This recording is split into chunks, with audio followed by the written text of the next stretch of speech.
Le son.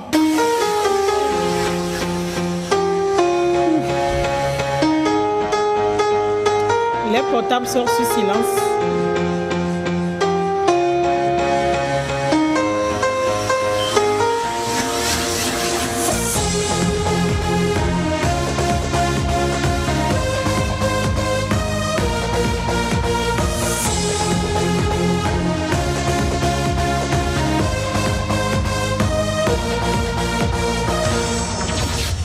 Bonsoir et bienvenue au Podium Jeunesse. Le Togo fait face à des problèmes environnementaux causés en partie par les actions anthropiques. Les jeunes constituant les acteurs clés dans la lutte contre les changements climatiques veulent s'inspirer de la mobilisation planétaire qu'a générée la lutte contre la Covid-19 pour faire face à l'urgence climatique par le biais de l'initiative Ton futur, ton climat, un programme global d'action de plaidoyer piloté par des jeunes pour reconnaissance en tant qu'acteur à part entière dans la lutte climatique, s'engager ou s'inspirer de la mobilisation planétaire qu'a générée la lutte contre la Covid-19 pour faire face à l'urgence climatique. Qu'est-ce que cela sous-entend et qu'est-ce qui explique l'implication massive des jeunes générations dans les luttes climatiques? Pour répondre à ces questions, j'ai à mon extrême gauche Flamé Ahiafor. Il est spécialiste WASH, point focal national, hashtag Ton futur, ton climat. À ma gauche, je suis avec Hector Namang, je crois que j'ai bien prononcé le nom. Il est journaliste spécialiste de l'environnement et président de l'association togolaise des journalistes engagés pour l'environnement. À mon extrême droite, nous retrouvons M. Gado Bema. Il est le directeur exécutif de l'ONG STAD. Et à ma droite, M. Philippe Atra. Il a une lourde carte de visite. Il est ingénieur biologiste médical, conseiller municipal dans la commune de Dagné 1 et président de l'AGVES, association partenaire de la mise en œuvre du projet Ton futur, ton climat. Monsieur, bonsoir. Bonsoir. Et merci de vous retrouver à Podium Jeunesse. Voilà. Donc, s'inspirer de la mobilisation planétaire qu'a générée la lutte contre la Covid-19 pour faire face à l'urgence climatique. Flamé, qu'est-ce que cela sous-entend concrètement? Oui, cela veut dire que les jeunes, mais pas que les jeunes, mais aussi les gouvernants, tous les acteurs de développement doivent s'inspirer en tout cas, de la mobilisation qu'a suscité la lutte contre cette pandémie, parce qu'on a vu qu'avec cette pandémie, tout le monde s'est rangé sur une même ligne, ce qui n'est pas toujours facile lorsqu'il s'agit des enjeux mondiaux. Et donc, le changement climatique étant un enjeu mondial, il va falloir que toutes les couches de la société puissent s'inspirer de cette mobilisation-là. Il faut se dire que ce n'est pas impossible que les acteurs puissent se mettre d'accord sur des questions d'ordre général et donc pour apporter des solutions aussi, parce qu'on a vu qu'avec cette pandémie, les solutions sont promues par tous les acteurs. Il n'y a pas eu de questions de bord politique, je dirais, de séparation entre les ethnies, de racisme. Pour cette lutte-là, tout le monde s'est accordé pour apporter une solution pour une fois. Et donc, il va falloir qu'après cette pandémie, on ne retombe pas dans les travers du passé, se diviser autour des enjeux mondiaux. Et donc, comme le climat, en tout cas la crise climatique est un enjeu mondial, il va falloir qu'on s'inspire de cela, surtout les jeunes, pour apporter des solutions. J'ai posé cette question parce que j'ai échangé avec quelqu'un hier et la personne me disait que lui, il ne voit pas la relation qui est entre la Covid-19 et les changements climatiques. Philippe. Voilà, c'est vrai, a priori tout de suite, les gens se demandent quelle est la relation. On parle de Covid-19 et nous parlons de climat, bien sûr, mais il faut savoir que déjà, si je commence un peu par le plan sanitaire, la plupart des grippes que nous avons eues ont commencé par traîner, parce qu'avec les changements climatiques, l'hiver devenant de plus en plus doux et s'étendant sur une longue période. Ceci pour dire que tout de suite, on peut dire qu'il y a un lien quand même qui est entre le climat et d'autres épidémies. Maintenant, revenons au Covid-19, c'est qu'avec cette pandémie, il y a des mesures et des habitudes qui ont changé. Alors, ces habitudes-là ne sont pas sans effet, on va en parler bien sûr, ne sont pas sans effet. Certains le verront peut-être d'un côté positif, d'autres pourront le voir d'un côté négatif. Le simple fait que les gens, avec le Covid-19, les activités économiques qui étaient essentiellement orientées ou bien qui impactaient sur l'émission des gaz à effet de serre, le fait que les gens soient en confinement et que les voitures sont moins utilisées, tous ces éléments-là apportent, selon les environnementalistes, des impacts positifs sur l'environnement. Merci Hector. Comment s'inspirer de cette mobilisation pour faire face à l'urgence climatique? Je crois que, premièrement, je crois que ce sont les gouvernants. Les gouvernants, déjà, la façon dont ils ont réagi par rapport au Covid-19, si les gouvernants pourraient de la même manière réagir face au changement climatique, je crois qu'il y aurait une nette avancée, parce que vous-même vous aurez pu voir la plupart des mesures d'urgence qui ont été prises. Presque, il y a la majorité des activités qui ont cessé, c'est-à-dire il y a une panoplie de mesures qui ont été prises, et vous verrez que la majorité de la population aussi s'est mise automatiquement à réagir par rapport à ces mesures. Donc je me dis, cette même mobilisation peut se faire au niveau des changements climatiques, afin que voilà, cet enjeu puisse pouvoir trouver des solutions, quoi. Bon, c'est ce que je voulais dire. Est-ce que l'exagération, quand on parle de s'inspirer de cette mobilisation planétaire pour faire face aux urgences climatiques? Oui, madame, merci beaucoup.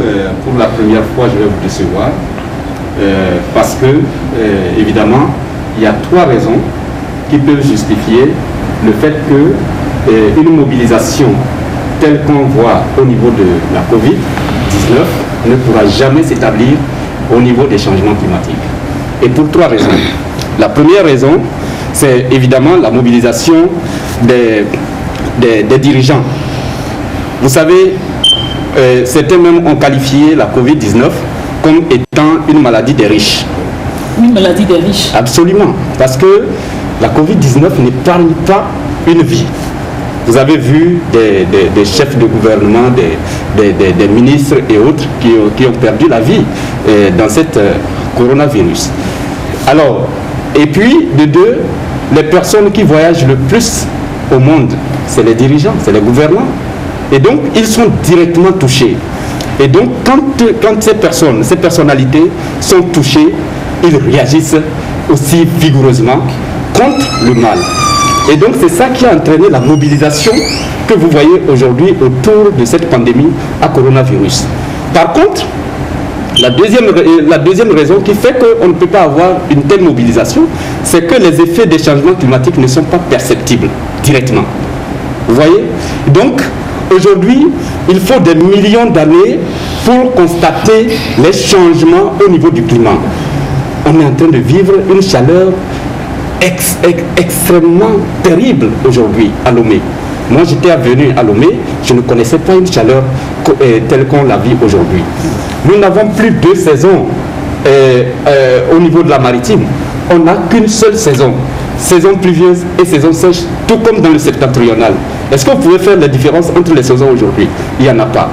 La 3e raison qui fait qu'on ne peut pas avoir une telle mobilisation au niveau des changements climatiques, c'est qu'il n'y a pas également une telle panoplie médiatique, c'est-à-dire qu'une mobilisation médiatique autour des changements climatiques comme ce qu'on voit au niveau de la coronavirus. Vous constatez chaque minute que vous ouvrez n'importe quelle radio, chaque minute, vous avez des informations sur le coronavirus. Chaque minute, vous avez des informations sur le coronavirus. Mais au niveau des changements climatiques, combien de fois on anime des émissions comme ça pour les changements climatiques? Donc est-ce qu'on peut dire que les jeunes qui veulent s'inspirer de cette mobilisation sont très ambitieux? Absolument oui. Ou carrément c'est de l'utopie? Non, ce sont des jeunes qui ont à un moment donné pris conscience qu'il y a un danger qui se manifeste. il y a des jeunes qui sont arrivés, qui sont allés dans la littérature et qui ont évalué les tendances climatiques. Vous savez, de 1900 et de 1850 au XXe siècle, nous avons eu une évolution climatique de l'ordre de 0,6 degrés. Et à partir du XXe siècle, on a quand même observé une accélération de l'augmentation de la température. Et on est passé de 0,6 à 1,7 degrés actuellement. Et les scientifiques ont prédit lors de la COP 21, donc la conférence des parties qui s'est déroulée à Paris, on est abouti à l'accord de Paris, on a dit qu'on pourrait aller jusqu'à 2 degrés en 2100. Et donc, on a pris des accords. Plusieurs engagements ont été pris au niveau des dirigeants qui n'ont pas abouti à une solution efficace par rapport au changement climatique. Donc, ce n'est pas aujourd'hui que ça va changer. Voilà. Donc, les jeunes sont vraiment, c'est ces jeunes qui s'engagent, c'est qu'ils constatent leur futur. Avec moi que depuis un certain nombre d'années, l'engagement des jeunes par rapport aux problèmes climatiques est très massif. Oui, effectivement, même avec Greta Thunberg qui a donné le ton, entre-temps, avec des sorties dans les rues et tout. C'est bien vrai que les jeunes sont impliqués, mais on se rend compte que ces jeunes ont besoin quand même de soutien. Parce que ils peuvent pas seuls mener vraiment cette lutte-là. C'est vrai qu'ils sont motivés. Actuellement, même avec le Covid, je crois qu'il y a même des jeunes qui continuent toujours cet activisme-là en ligne, en organisant des réunions, etc. Mais ce sont des jeunes quand même qui ont besoin de soutien. Et comme le prédécesseur, M. Gadou-Bema, le disait, il va falloir que les gouvernants s'impliquent véritablement dans cette cause-là. Parce que même si les jeunes faisaient tout ce qu'ils peuvent faire sans soutien, je ne crois pas qu'ils puissent aller loin. Parce que c'est vrai, on va en parler, on va faire de l'activisme et tout, mais sur le terrain, on veut véritablement des actions qui doivent se faire. C'est vrai que beaucoup de gens se demandent pourquoi tant de jeunes s'impliquent dans la lutte contre les changements climatiques. Je vais vous inviter à suivre ce micro-trottoir qui nous présente deux jeunes, qui nous exposent les raisons pour lesquelles, en tant que jeunes, s'engagent dans les luttes contre les changements climatiques. Regardez.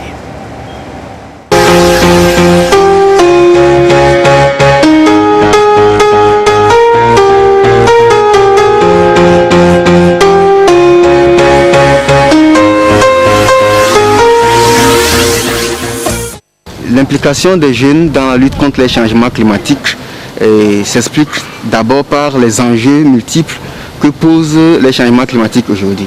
Les changements climatiques qui font partie de l'un des défis majeurs qui menacent l'existence des humains sur la Terre est l'ensemble des modifications durables qui interviennent dans les paramètres statistiques du climat. Et ces changements-là qui interviennent menacent les activités humaines et donc l'avenir de la jeunesse. La jeunesse qui est présente et qui assiste aux manifestations, aux effets néfastes des changements climatiques et qui voit que leur lendemain est menacé, ont la responsabilité morale de prendre le problème à bras le corps et de s'investir. Nous jeunes aujourd'hui, nous notons que à l'avenir, il y a plusieurs milliers d'emplois à travers le monde qui sont menacés de disparaître.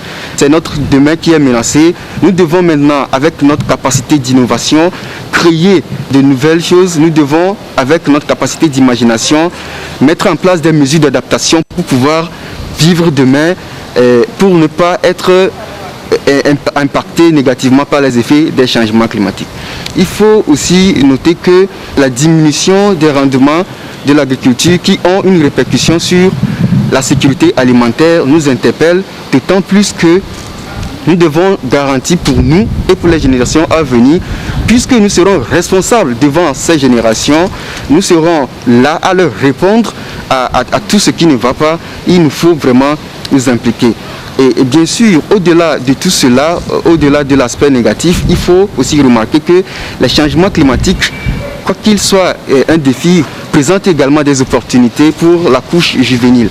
Dans le sens où aujourd'hui, il y a pas mal de programmes, il y a pas mal de fonds qui financent la jeunesse, qui permettent aux jeunes, en même temps, en luttant pour l'environnement, de se garantir un emploi, d'entreprendre. Et donc cela constitue une opportunité pour les jeunes. L'implication massive des jeunes dans la lutte contre les changements climatiques s'explique par le fait que nous sommes les premiers concernés par les changements climatiques. Parce que dans les années à venir, c'est nous et les générations futures qui allons subir des catastrophes naturelles dues au changement climatique. D'un autre côté, on a l'impression de façon générale que les gouvernements n'écoutent pas ce que les scientifiques leur disent par rapport au changement climatique. Puisque selon le dernier rapport du GIEC, la planète connaîtra avant la fin du siècle un réchauffement climatique supérieur à 3 degrés Celsius, voire 4 degrés Celsius, avec comme corollaire des dérèglements en chaîne, tels que l'élévation du niveau de la mer, l'avancée de la mer, comme par exemple au niveau de la côte togolaise, la sécheresse, les inondations ou encore le bouleversement des écosystèmes. Nous jeunes, nous avons été témoins de la sécheresse, nous avons été témoins des impacts des changements climatiques et des ravages causés par les pollueurs. Nous avons été témoins de la perte d'une partie de la biodiversité. Nous avons été témoins des populations qui ont été déplacées par l'avancée de la mer, par exemple au niveau du Togo. Nous avons été témoins de la cupidité, de la surconsommation, de la crise climatique et nous avons choisi un nouveau chemin, celui de la mobilisation, pour pouvoir exiger les mesures à la hauteur des enjeux. Aujourd'hui, par exemple, ne pas engager la transition énergétique, ça coûte plus cher que de ne rien faire. Ça coûte plus cher que de laisser les populations à la merci des catastrophes naturelles. C'est pour cela, si on n'arrête pas l'augmentation des températures au-delà des 2 degrés Celsius par rapport aux engagements de l'accord de Paris, nous allons subir de graves catastrophes naturelles dans les années à venir. Alors, ce ne sont pas des conditions ni pour nous, ni pour les générations à venir. C'est pour cela que nous nous mobilisons massivement pour lutter contre les changements climatiques.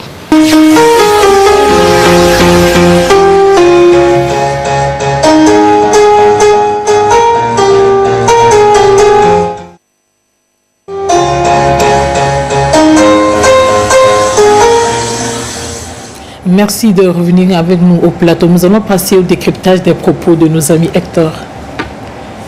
Oui, bon, moi je salue quand même ce que je salue les jeunes, surtout le jeune de la GEC qui a dit beaucoup de choses qui s'avèrent tellement vraies. Ce sont les réalités. On ne va pas revenir là-dessus. Je crois que les jeunes sont déjà motivés. Et maintenant, les stratégies qu'ils doivent mettre en place afin que ces actions puissent toucher les gouvernants, je crois que c'est à ça maintenant ils doivent penser, parce que c'est vrai, il y a une panoplie de jeunes qui veulent faire qui veulent faire quelque chose, qui veulent que la situation change, mais je crois qu'il manque encore un peu plus de stratégie. Il faut que la stratégie soit revue afin que ces actions-là puissent porter des fruits, parce qu'actuellement, il faut vraiment que les gouvernants, les dirigeants soient plus impliqués. Maintenant, comment faire pour permettre que ces gouvernants-là aient le regard tourné vers la situation? C'est ce à quoi maintenant on doit penser au travers d'une stratégie. Surtout, moi je crois qu'il va falloir véritablement qu'on implique plus la presse là-dedans. Il faut véritablement que la presse puisse en parler encore davantage. Comme le Covid-19, comme le prédécesseur venait de le dire, le frère Gado Bema, on a constaté que les médias en parlaient énormément. À chaque instant, on en parlait. Donc si on en faisait autant pour... Oui, voilà, effectivement. L'effet sera... Oui. Il va falloir que la communication soit plus axée là-dessus. Je crois que plus la communication est axée, plus on se rend compte des problèmes que ces changements climatiques-là nous font en fait. Merci beaucoup, Flamé. Oui, je pense que les deux intervenants ont quand même abordé le sujet. Mais moi, je pense qu'il y a quand même certaines réalités qu'il ne faut pas perdre de vue. Aujourd'hui, on dit que les jeunes s'engagent, mais c'est peu de jeunes qui s'engagent aujourd'hui. Si je prends surtout le contexte togolais, en matière d'environnement, c'est vrai qu'il y a la prise de conscience qui vient, mais il reste encore beaucoup de chemin à faire sur le terrain même de l'engagement des jeunes. Pour faire bousculer les politiques ou bien les prises de décision, il va falloir que la force des propositions que doivent constituer les jeunes doit être assez pertinente. Il faut que des propositions soient pertinentes venant des jeunes pour montrer en fait à ceux qui sont en face, je parle surtout des gouvernements, que voilà, il y a un problème qui se pose. Et pour dire qu'en fait que la génération actuelle, c'est nous qui devons prendre le devant des choses parce que nos aînés sont en train de partir et ils disent la plupart qu'ils ont vécu pendant ce temps, ça n'a rien changé. Donc c'est à nous d'anticiper les dommages futurs et de s'y engager maintenant. Maintenant, si l'autre aspect, comme l'a dit Hector, il va falloir que la mobilisation médiatique soit aussi à la hauteur de l'enjeu. Parce qu'aujourd'hui encore, lorsqu'on descend dans nos communautés, on se rend compte que beaucoup ne comprennent pas encore les changements climatiques. C'est vrai qu'ils observent les changements qui se posent, mais ils n'arrivent pas à l'expliquer par le fait qu'il y a des changements, enfin, en tout cas, ça dépend, c'est des actions anthropiques qui sont à la base de ces changements-là. Dans certaines localités, on dira que bon, ce sont les ancêtres, ou bien c'est peut-être parce qu'on n'a pas respecté telle tradition, c'est ce qu'il y a à la base. Mais donc, il va falloir que la mobilisation aujourd'hui qu'il y a autour du coronavirus puisse également être maintenue. Mais pour le faire, il va falloir aussi que les gouvernants puissent comprendre l'enjeu. Et là, comme l'a dit M. Garot tout à l'heure, il y a beaucoup de paramètres qui entrent en jeu. C'est aussi une question d'économie, parce que lorsqu'on parle de pollution, il y a beaucoup d'industries qui entrent en jeu. Il y a le capitalisme qui veut faire toujours des bénéfices. Et donc, ces deux blocs vraiment qui se retrouvent. Le fait que la Covid nous a tous mis d'accord, c'est parce que ça n'épargne pas personne. Et donc, que tu sois capitaliste ou socialiste, que tu sois libéral ou je ne sais quoi, on peut tous être contaminés et en mourir. Donc ça fait qu'on est tous d'accord, ne serait-ce que sur cet aspect. Les changements climatiques aussi n'épargnent personne, mais on n'en a pas l'impression. Mais bien sûr, puisque je venais de vous donner des exemples des ministres qui sont partis, mais également des populations, les communautés également qui sont décimées à plus des milliers parfois. Et donc, aujourd'hui, comme les autres venaient de le dire, j'en venais pour ma deuxième déception par rapport à la mobilisation des jeunes dont vous parlez. Et aujourd'hui, je suis là pour les déceptions, malheureusement. Donc, comme Flamel vient de le dire, ce n'est qu'une infime partie. Généralement, quand vous organisez les émissions Podium Jeunesse sur l'environnement, combien de personnes vous trouvez? C'est toujours les mêmes têtes, n'est-ce pas? Et donc, il y a quand même une prise de conscience, mais on ne sait pas encore où est-ce qu'il faut s'engager. Donc, on court dans tous les sens et on ne sait pas comment il faut s'engager pour effectivement apporter des réponses. Combien de fois les jeunes se sont mobilisés devant le ministère de l'Environnement, par exemple, pour mener une action de plaidoyer pour un changement de comportement ou de paradigme dans un secteur donné? Combien de fois? Il n'y en a pas. C'est des mobilisations politiques, c'est des manifestations politiques qu'on voit, mais on ne voit pas des mobilisations pour apporter un changement dans un secteur. La côte disparaît chaque année. Nous sommes à une perte de plus de 10 mètres de côte par an. Les populations sont déplacées chaque année et à chaque fois, ils se retrouvent au bord de l'eau. Qu'est-ce qui est fait? Il y a plein de projets. Le projet Waka fait combien d'années? On a plein d'années qu'on est en train de faire des études. On revient, on fait la redondance. Combien de fois les jeunes sont sortis pour dire non, ça suffit, il faut que des actions soient posées. Donc je pense qu'il n'y a pas encore de stratégie pour que les jeunes qui prennent conscience puissent apporter des solutions efficaces à la lutte climatique. Bon, que certains en doutent ou que certains y croient, je crois que le Haut Conseil pour le climat, dans son dernier rapport, qui est paru le 21 avril passé, a quand même stipulé que c'est urgent qu'on mette de l'accent sur les urgences climatiques en ce qui concerne le plan de sortie de la Covid-19. Oui, effectivement que cette mesure-là a été prise.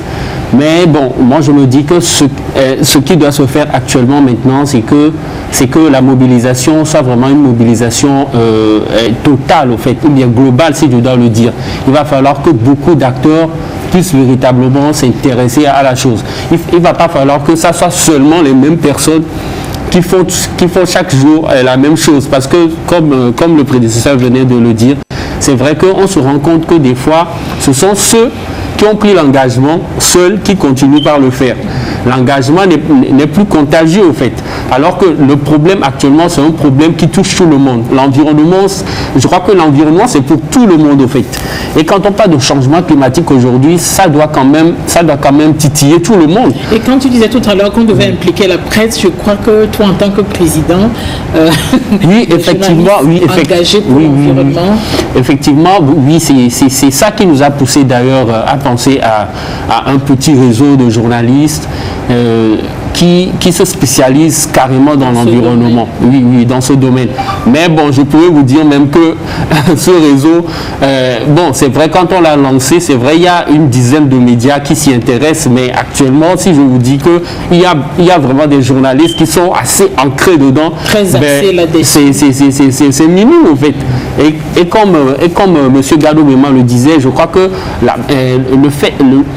la politique prend vraiment le monopole ici au pays. Mais je crois qu'il y a des initiatives quand même qui viennent en appui aux jeunes qui sont très engagés dans ce domaine, même s'ils n'arrivent pas à en parler. Et ici, aujourd'hui, je voudrais que nous parlions de l'initiative Ton futur, ton climat. Oui, il y a quand même des initiatives, comme vous le dites. En fait, Ton futur, ton climat, c'est une initiative qui a été lancée depuis 2017, voilà, et qui couvre en fait 3 pays, le Togo, le Bénin, le Burkina Faso, et qui veut accompagner des jeunes, mais essentiellement en milieu rural et semi-urbain, et qui ont des activités génératrices de revenus qui impactent l'environnement. Et donc l'idée, c'est de les accompagner à adopter des pratiques plus respectueuses de l'environnement, sans quand même les priver de leurs revenus. Et donc, s'ils sont agriculteurs, par exemple, l'idée, ce n'est pas de leur changer de métier, mais c'est toujours de les accompagner dans leur agriculture, mais les accompagner vers une agriculture plus respectueuse de l'environnement. Et donc, on les a identifiés dans divers secteurs d'activité, essentiellement l'agriculture, comme c'est ce qu'ils font. Et donc, au niveau du Togo, c'est depuis 2018 qu'on a commencé par mettre en place cette initiative au niveau de la région des plateaux, principalement dans la localité de Dani. Donc on accompagne une quarantaine de jeunes agriculteurs et maraîchers et aussi éleveurs pour les accompagner à adopter des solutions. Maintenant, à côté de ces solutions-là, nous je ne veux pas dire nous les utilisons, mais nous les sollicitons pour mettre en place des activités de reboisement, par exemple, pour préserver les ressources naturelles, essentiellement les ressources en eau, qui sont de plus en plus dégradées parce que nous avons fait une étude dans la zone, on a constaté que les gens font leur culture jusque dans le lit du fleuve. Donc ça fait que d'année en année, l'étendue de la rivière est ensablée et donc le fleuve diminue. Donc l'idée, vu qu'il y a une politique, le code de l'eau, qui stipule une certaine distance entre les terrains agricoles et les cours d'eau, donc c'est de les accompagner à mettre en place des plans, mais des plans qui ont un potentiel économique. Et donc l'idée derrière, c'est qu'ils ne coupent pas ces plans après, mais puissent tirer les fruits de ces plans-là et les revendre, donc avoir des revenus. Parce que ce qui amène les gens à impacter négativement l'environnement, c'est aussi surtout la recherche de l'espace pour les cultures, surtout dans les zones rurales, la recherche de l'espace pour la culture et donc l'économie. Donc si on arrive à avoir des solutions fondées sur la nature qui leur permet quand même de garder leurs ressources, leurs revenus, ils pourront plus aisément protéger l'environnement. Donc c'est globalement l'initiative Ton futur, ton climat. Philippe, en tant que président de l'AGVES, l'association des jeunes volontaires pour l'éducation et la santé, quelles sont les opportunités selon vous que ce projet, cette initiative Ton futur, ton climat vous offre? D'accord, merci beaucoup.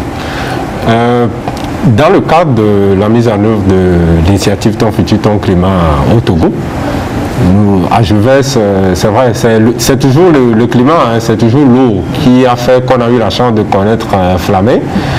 Et donc, nous, en tant qu'association à Jevès, qui est basée à Dany, nous avons accompagné, nous nous sommes mis en partenariat avec Eau Vive pour d'abord identifier les jeunes qui font les activités de maraîchage et accompagner ces jeunes-là sur ce projet. Alors, en tant qu'à Jevès, essentiellement, nous avons été au cœur des formations.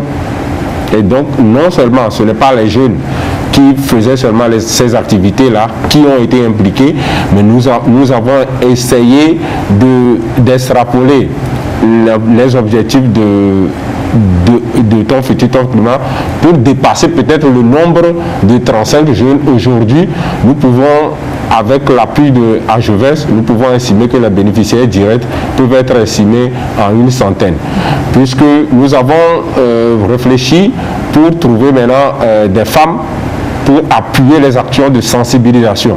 Au même moment qu'on accompagne les jeunes dans leur activité, nous utilisons des femmes qui sont des femmes qui travaillent avec AGVS pour les sensibilisations, pour faire des sensibilisations dans la communauté.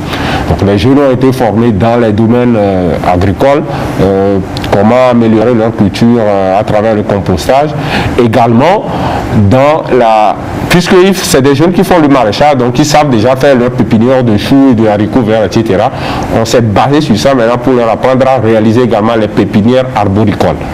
Et ces pépinières, quand ils le réalisent, ça permet, lors des activités de reboisement, de pouvoir avoir ses plans. Et donc, Jevès a beaucoup gagné dans cette activité au-delà des bénéficiaires directs. Nous, en tant qu'association, cette initiative nous a permis également de nous lancer. Je dirais c'est l'initiative Ton Futur Ton Climat qui a boosté Jevès beaucoup plus sur le volet environnemental. C'est vrai, on était dans la santé beaucoup plus, mais la santé et l'environnement étant intimement liés. Donc c'est grâce à cette initiative que Jevès s'est tournée vers l'environnement qui aujourd'hui finit par nous passionner beaucoup plus. Et je crois que l'initiative Ton Futur Ton Climat encourage l'agriculture respectueuse de l'environnement. Oui, effectivement, c'est l'agriculture. En tout cas, c'est pour ce projet, qu'on peut dire projet pilote, pour les 3 pays, c'est essentiellement l'agriculture et les énergies renouvelables. Si je prends par exemple l'exemple du Bénin, c'est essentiellement accompagner les femmes à utiliser les foyers améliorés. Donc ce sont des femmes qui sont organisées en groupement, qui sont accompagnées à produire des foyers améliorés qu'elles revendent, et donc les bénéfices leur servent à améliorer leurs revenus.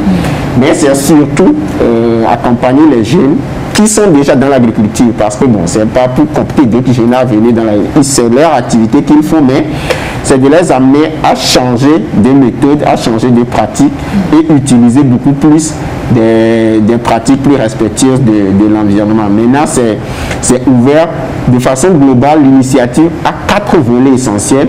Il y a l'eau et la santé, donc tout ce qui touche à l'eau et la gestion des déchets, tout ce qui touche l'eau et la santé, parce qu'on sait que les déchets peuvent impacter les ressources en eau. Il y a l'eau et l'agriculture, donc l'agriculture peut également impacter les ressources en eau, donc à ce niveau aussi tout ce qui est sécurité alimentaire, etc. Il y a également le volet partage de l'eau. Là, c'est un peu la coopération, la gestion partagée. Donc, parce qu'il y a des rivières qui sont partagées entre plusieurs localités. L'idée, c'est que les pratiques d'une localité ne puissent pas impacter l'utilisation de la ressource dans l'autre localité. Et en dernière position, l'axe prévention des catastrophes. Donc, puisqu'on en parlait tout à l'heure, les inondations ou les sécheresses impactent les ressources en eau, donc c'est de voir comment est-ce que les jeunes peuvent développer des mesures, des mécanismes pour apporter des solutions à ce niveau-là. Et si vous permettez, actuellement, il y a un appel à projet qui a été lancé en direction des jeunes entre 18 et 35 ans, en tout cas en moins de 35 ans, qui ont des projets qui portent sur ces 4 axes-là, de soumettre et de gagner jusqu'à 3 500 €. Est-ce que tu peux nous rappeler les axes, s'il te plaît? Il y a eau et santé. Donc actuellement avec la pandémie, au niveau de l'eau et la santé, c'est de voir comment est-ce que la pandémie ou bien la gestion de la pandémie ne puisse pas impacter les ressources en eau. On parlait dans une émission de la gestion des masques, après de la gestion des risques, des eaux usées, tout ça là. Il y a l'axe eau et agriculture, c'est de voir comment est-ce qu'avec la pandémie, on sait que l'activité économique est au ralenti, comment est-ce que les jeunes peuvent avoir des projets pour assurer, ne serait-ce qu'un temps, la sécurité alimentaire, tout en préservant les ressources en eau. Il y a le partage de l'eau, c'est de voir entre les localités, ou bien au sein même d'une localité, parce qu'il y a aujourd'hui les conflits entre éleveurs et agriculteurs, surtout autour des points d'eau. Donc les agriculteurs veulent de l'eau pour leur culture, les éleveurs veulent de cette eux-mêmes eau pour leurs animaux. Et donc souvent il y a des conflits qui sont générés autour de ces points d'eau. Donc comment mettre en place un mécanisme pour gérer, assurer un partage équitable et sans conflit. Et le dernier A, c'est les catastrophes naturelles et l'eau. Donc c'est de voir comment est-ce qu'on peut, les jeunes peuvent développer des mesures pour apporter une solution à la préservation des ressources en eau, aussi bien en temps d'inondation qu'en temps de sécheresse. Donc il y a ces 4 axes-là sur lesquels les jeunes peuvent postuler. Carrément, l'initiative, c'est un autre moyen pour inciter les jeunes à s'impliquer. Évidemment, c'est justement ça, c'est de les amener à s'impliquer, parce qu'on a constaté aussi que pour assurer une forte mobilisation des jeunes dans ce domaine, il ne suffit pas de s'arrêter juste à faire des sensibilisations ou bien les mobiliser à venir parler, mais il faut aussi les accompagner à développer eux-mêmes des petits projets, même si c'est des projets, des activités génératrices de revenus, mais qui protègent l'environnement. Il faut les amener là, et c'est à ce moment-là qu'on Est-ce qu'il y a des critères à base desquels ces associations, ces jeunes bénéficieront de ces appuis? Oui, bon, pour cet appel à projet, c'est, comme on l'a dit, c'est juste être un jeune, au maximum 35 ans. Et donc, et au minimum 18. Bon, même si à moins de 18 ans, l'idée du projet, le projet est pertinent, on l'accompagne en fait. Donc, et aussi, c'est qu'on veut s'assurer que c'est vraiment une initiative qui soit portée par des jeunes. Et non une initiative qui soit portée peut-être par des aînés, mais on met des jeunes devant, juste pour avoir le financement et puis les mettre de côté, tout ça. Donc c'est ça. Et pour le faire, c'est juste, on aura besoin juste d'une vidéo de 3 minutes où les jeunes essaient de présenter son projet et tout ça. Donc il y a un lien, il y a un site sur lequel ils peuvent aller pour le faire, ou bien ils peuvent nous écrire vous écrire par l'émission, et puis on aura cela. Et donc voilà. Donc il n'y a pas un critère vraiment, c'est juste que le projet soit vraiment convaincant. Donc c'est une opportunité à ne pas rater pour les jeunes de 18 à 35 ans qui ont des projets dans ces 4 domaines de vous contacter pour être appuyés s'ils sont éligibles. Par le biais de ce thème, je me suis intéressée à l'agriculture respectueuse de l'environnement, et je voudrais que nous suivions ce reportage qui nous parle de l'agroécologie. On regarde.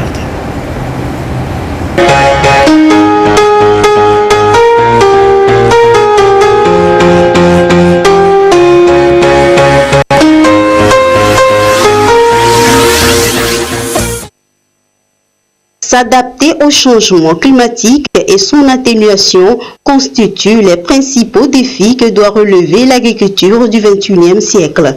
Pour y parvenir, certains optent pour l'initiative 4 pour 1000 relative au carbone du sol, d'autres pour l'agriculture climato-intelligente et d'autres encore optent pour l'agroécologie. L'agroécologie, c'est l'ensemble des pratiques agricoles qui optimisent ou qui permettent une optimisation de la production, mais qui maintient l'équilibre entre l'environnement, le social et l'économie. Donc on met dans toutes ces pratiques la rotation culturelle, l'association culturelle maïs, soja, etc. L'utilisation des engrais organiques qui sont fabriqués à base des résidus de récolte, et la non-utilisation des engrais chimiques, et aussi l'utilisation de la paille au niveau du maraîchage, etc. L'importance de l'agroécologie se situe aux 3 niveaux du pilier des objectifs de développement durable. Au niveau environnemental, l'agroécologie permet de séquestrer le carbone ou le CO2 à travers la plantation des arbres dans les champs. l'agroécologie permet aussi de restaurer ou de protéger les champs. Donc, en plantant toujours les arbres dans les champs, donc on les protège, on fertilise aussi le sol. L'agroécologie permet de conserver nos traditions, de conserver les semences locales et donc de contribuer ainsi à la Convention sur la biodiversité qui recommande vraiment la conservation locale. L'agroécologie au niveau social permet de valoriser nos cultures et aussi elle permet de valoriser nos sols, nos ressources naturelles et ainsi cela nous rend autonomes, cela nous rend souverains sur notre espace et nous ne dépendons plus ainsi de l'extérieur ou des engrais chimiques externes. L'agroécologie permet également de faire de grandes productions et je vous explique, nous avons produit du concombre à base du bokashi qui est un engrais organique et nous avons eu des rendements de plus d'un kilo par fruit. Donc pour dire réellement qu'en termes de production, ça donne énormément et ça permet aussi de générer aussi des emplois. L'agroécologie contribue à protéger les ressources naturelles et la biodiversité tout en promouvant l'adaptation au changement climatique et l'atténuation de ses effets. Elle peut contribuer à accélérer la réalisation du programme de développement durable à l'horizon 2030.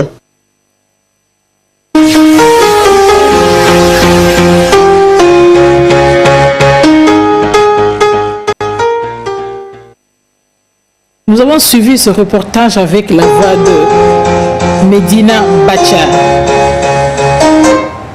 Je disais tout à l'heure que nous avons suivi un reportage avec la voix de Medina Bacha. Bema, que penses-tu, ton avis sur le reportage? Merci madame. Je voudrais d'abord saluer et féliciter l'ingénieur agronome Michel Farr qui a su vraiment décrypter le bien fondé de l'agroécologie et il a bien dit que l'agroécologie permet de maintenir l'équilibre entre l'environnement, l'économie et le social. Et donc les trois piliers du développement durable en fait. Et ce qu'il n'a pas ajouté, c'est que l'agroécologie, c'est également un fondement de l'économie circulaire. Et tout à l'heure, il a dit qu'à partir des récoltes, après les récoltes, on utilise les pailles et les épis de la culture pour en faire de l'engrais biologique. Et c'est cet engrais biologique qu'on utilise pour amender le sol, pour en faire encore d'autres semences. Et donc, dans cette chaîne-là, on peut créer plusieurs types d'emplois. Donc, les emplois qui sont destinés à faire uniquement que des engrais biologiques, d'autres emplois qui sont destinés à faire de l'agriculture, et après, on peut passer à la transformation. Et donc, la chaîne est fermée. C'est ça qu'on appelle de l'économie circulaire dans le domaine agricole. Et donc, nous avons d'autres formes d'économie circulaire dans d'autres secteurs d'activité. Voilà ce qui est intéressant. Aujourd'hui, les cultivateurs ne sont pas informés par rapport aux effets des engrais chimiques que nous utilisons pour amender le sol. Vous utilisez des engrais chimiques, vous avez 3 ans pour appauvrir complètement vos sols. Donc, la première année, vous allez faire de très bonnes récoltes. La deuxième année, votre récolte est réduite à la moitié. Et la troisième année, vous n'avez même plus de récolte. Et donc, votre sol est appauvri. Vous devez chercher un autre terrain pour commencer par exploiter, pour laisser le terrain que vous avez déjà exploité pendant 3 ans reposer pendant 5 ans pour commencer par se régénérer avant de l'utiliser. Ce qui fait que la plupart des cultivateurs dans les régions septentrionales n'ont plus d'espace cultivable, mais ils ont des terrains disposés. Ils n'ont plus d'espace cultivable puisque à chaque année, ils doivent changer de terrain pour avoir un rendement plus intéressant pour leur récolte. C'est l'utilisation de l'engrais chimique. Alors que quand vous utilisez de l'engrais biologique, vous avez la possibilité d'utiliser pendant plusieurs années votre terrain qui sera toujours riche parce que vous l'amendez toujours du fumier qui est naturel et qui revient de cette récolte-là. Donc voilà ce qui est intéressant pour l'agroécologie. La deuxième chose, c'est qu'on mange naturel. On mange ce qui sort du naturel, qui n'a pas été contaminé. Et donc, tous les éléments chimiques qui se transforment et qui rentrent dans la chaîne alimentaire de votre semence, qui va être utilisée après pour consommer, vous n'avez plus à consommer ça. Et donc, vous êtes exempté de cela. Tout à l'heure, tu disais qu'on n'explique pas aux paysans le mal que les engrais chimiques font à leur sol. Qui va le leur expliquer? Mais c'est toute la chaîne de production. Vous faites partie de ceux qui expliquent. Donc, les médias, les ingénieurs agronomes... Hector aussi fait partie de ceux qui expliquent. Les médias. Et donc, aujourd'hui, vous voyez, on ne communique pas sur des bonnes choses. Et c'est ça le mal des médias aussi en Afrique. On ne fait que dire de ce qui est négatif. Tout à l'heure, il y a eu un accident. Oui, tout à l'heure, il y a eu un accident à Dapaon. Tout le monde va entendre. Mais tout à l'heure, les gens sont en train de cultiver, en train de bourrer leur champ d'engrais chimiques. Personne n'entend. On n'en parle pas. On n'en parle pas. Hector, nous allons commencer à en parler. Donc, pour que demain nous laisse tranquille. Donc je pense qu'il est important de parler de bonnes choses. Aussi pour que les gens puissent être informés, avoir de bonnes informations et de pouvoir en s'en servir pour le meilleur de notre communauté. Merci beaucoup Philippe. Je crois que ton association qui a pour souci principal le bien-être de l'homme et de l'environnement tiendra compte par rapport à cette initiative et aux jeunes bénéficiaires de l'agriculture respectueuse de l'environnement. Tout à fait. Et donc nous sommes en train de réfléchir également à partir de cette initiative pour l'étendre à l'échelle sur toute la préfecture, puisqu'il s'agit de la phase pilote. Et donc on continue de faire les réflexions. Il y a des témoignages des bénéficiaires, il y a des success stories qu'on a eu à récolter. Il y a des jeunes qui n'arrivaient pas à produire, par exemple, du persil à Dagny avec l'engrais, mais depuis qu'ils ont commencé par utiliser le compost, ils ont commencé par le produire et ça rapportait beaucoup pour eux. Donc c'est vraiment, comme M. Gado l'a dit, il faut vraiment qu'on puisse aller continuer les sensibilisations et parler aux gens pour que... C'est quand les gens comprennent que la chose qu'ils ont en face leur fait mal, qu'ils changent d'attitude. Il faut aller sur le terrain. Expliquer aux paysans. Merci beaucoup. Hector, pour les jeunes activistes de l'environnement, quels peuvent être les enjeux climatiques durant et après la pandémie? Je voulais dire, comment ces jeunes peuvent-ils s'y prendre pour lutter efficacement contre les changements climatiques? Bon, je crois qu'actuellement, ce que les jeunes peuvent faire, c'est qu'ils peuvent passer par Internet, parce qu'actuellement, il n'y a plus de rassemblements, on a limité les choses, mais ils peuvent continuer quand même en ligne, en continuant par parler, en continuant par publier sur leurs diverses pages. Je crois que déjà, ça permet que la sensibilisation, bien l'engagement ne soit pas tout de suite estompé. Émoussé. Voilà. C'est ce que je peux dire. Je pense que déjà, il y a une chose, avant d'aller former des gens, il faut soi-même se former, avoir l'information, avant d'aller apporter ça. Et donc, aujourd'hui, ce que j'ai vu quand même de positif durant cette période où nous sommes plus ou moins confinés, c'est qu'il y a beaucoup de cours en ligne, des cours ouverts sur l'environnement et plein d'autres domaines. Donc, c'est l'occasion aussi pour nous jeunes de nous former, parce que pour aller changer une mentalité, ça prend du temps et il faut être convaincant, il faut avoir des notions, des bonnes notions précises, pratiques pour aller montrer aux gens. Donc si toi-même qui viens parler de l'environnement, on te colle une première question, tu n'arrives pas à répondre, ça veut dire qu'il y a un problème, tu ne pourras pas mobiliser les autres derrière. Donc c'est l'occasion de se former, de s'informer. Mais après, comme on l'a dit, il ne faut pas que la flamme s'estoppe. Bon, moi, j'ai vu qu'on est beaucoup... je ne sais pas si c'est le confinement, mais les jeunes sont beaucoup plus mobilisés sur les réseaux sociaux que sur le terrain. Bon, avant, on n'observait pas les... Aujourd'hui, les jeunes se mobilisent beaucoup plus sur les réseaux sociaux. On espère qu'après cette pandémie-là, la mobilisation va continuer et ce sera beaucoup plus du concret sur le terrain qu'on aura à voir que voilà, parce que sans l'action aussi, les politiques, les gouvernants, parce qu'ils veulent vraiment aussi du concret. Ils savent qu'il y a un problème, ils veulent changer, mais pour pouvoir changer, on ne va pas changer avant de commencer par réfléchir aux solutions. Donc il faut d'abord que les gens aient des solutions avant de commencer par changer. Et donc il va falloir que les jeunes jouent leur rôle de veille, parce qu'il faut être à la veille, voir que non, la voie qu'on est en train d'adopter ne peut pas nous aider, et proposer.